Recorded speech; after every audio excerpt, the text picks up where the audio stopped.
It's me again. I'm just a couple of blocks from where I was talking to you before, in front of Flannery O'Connor's house.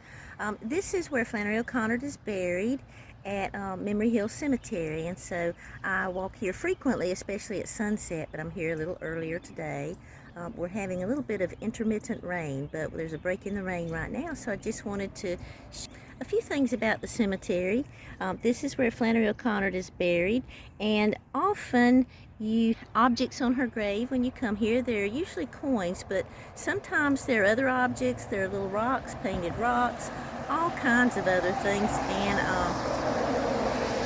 referencing one of her most famous short stories I mentioned earlier, Good Country People, one day when I was here, I saw a Barbie doll leg on the grave, which I'm sure is in reference to Holga from that story.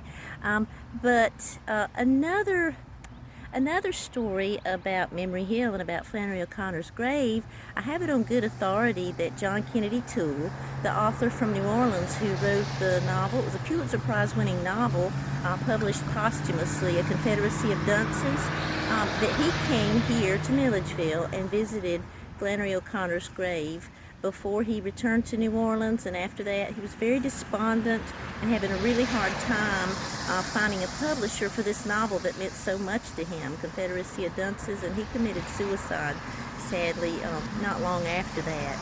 But that's a bit of a noir story.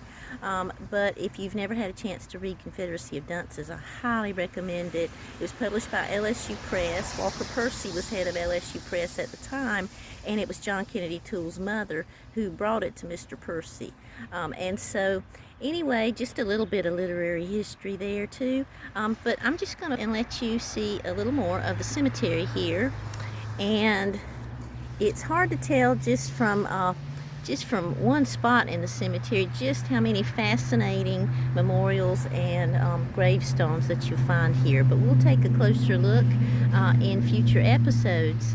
And thank you for coming on part of my walk with me. And I'll see you soon at the regular Bedtime Noir post.